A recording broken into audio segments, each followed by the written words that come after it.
Good morning. मैं Ravinder sir.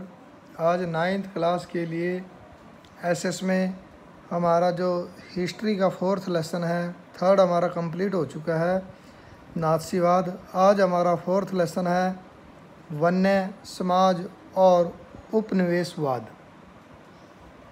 इसका आज हम फर्स्ट क्वेश्चन है वो करेंगे कि औपनिवेशिक काल में, औपनिवेशिक काल कौन सा होता है? जिस काल में अंग्रेज़ों का हमारे ऊपर अधिकार था, ये होता है औपनिवेशिक काल। यानी औपनिवेश होता है जब एक देश दूसरे देश के ऊपर अधिकार कर लेता है, तो जिस देश के ऊपर अधिकार करता है वो उपनिवेश होता है, और जो अधिकार करता है वो औपनिवेशिक होता है। यानी जब भारत के ऊपर अंग्रेज़ों ने अधिकार किया तो भारत जब उपनिवेश हुआ और अंग्रेज औपनिवेशिक। तो औपनिवेशिक काल में वन प्रबंधन में आए परिवर्तनों ने जन समूह को कैसे प्रभावित किया? तो लोगों के जो समूह हैं उनको कैसे प्रभावित किया, ये बताना है। सबसे पहले झूम खेती करने वालों को, घुमंतु या चरवाहे समुदायों को, लकड़ी एवं वन उत्पादों का व्यापार करने वाली कंपनियों को, बागान मालिकों को और शिकार खेलने वाले राजाओं और अंग्रेज अफसरों को। तो ये कुछ पॉइंट है, इनके बारे में बताना है कि इनके ऊपर क्या प्रभाव पड़ा। सबसे पहले झूम खेती करने वालों को। झूम का अर्थ होता है जो घूम घूम कर करते हैं, इसको घुमंतु खेती भी कहते हैं और झूम खेती भी कहते हैं। औपनिवेशिक शासकों ने झूम खेती पर रोक लगा दी और इस प्रकार की खेती करने वाले जन समुदायों को उनके घरों से ज़बरदस्ती विस्थापित कर दिया। विस्थापित कर होता है उनके घरों से निकाल कर दूसरी जगह पर उनको रखना। परिणाम स्वरूप कुछ किसानों को अपना व्यवसाय बदलना पड़ा और कुछ ने इसके विरोध में विद्रोह कर दिया।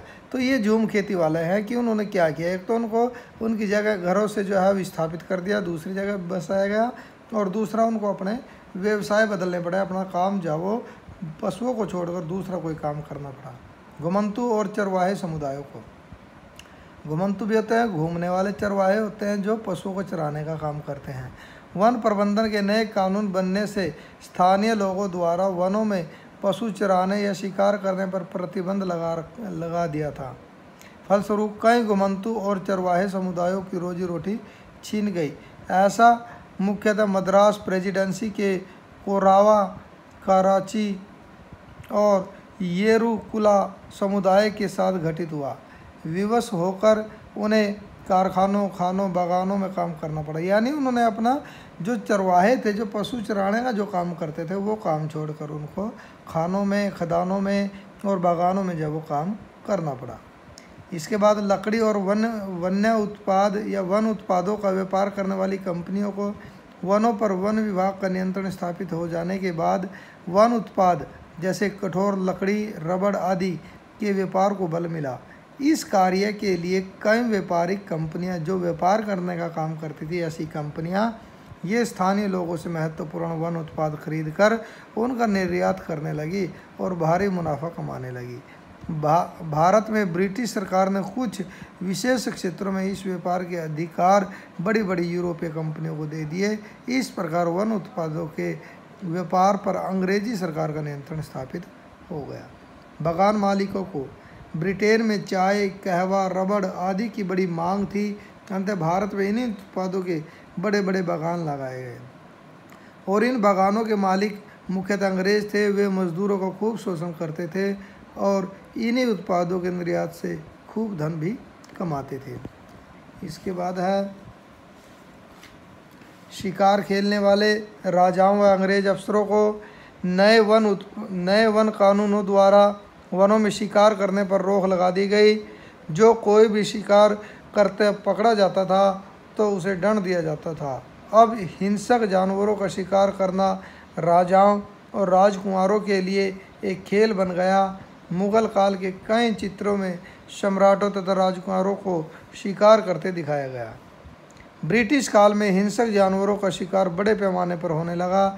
इसका कारण यह था कि अंग्रेज अफसर हिंसक जानवरों को मारना समाज के हित में समझते थे। उनका मानना था कि ये जानवर खेती करने वालों के लिए खतरा उत्पन्न करते हैं।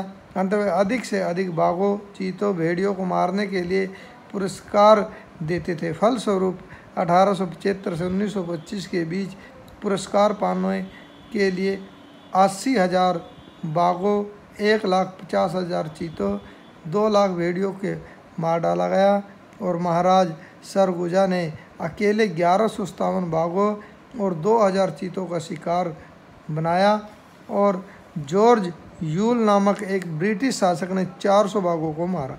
यानी ये सारे जो प्रभाव हैं वो ब्रिटिश काल में पड़े, जो भारत में जब उनका अधिकार हुआ। तो ये आज एक क्वेश्चन ही हम करेंगे, इसके बाद हम अगला क्वेश्चन जो है वो कल करेंगे।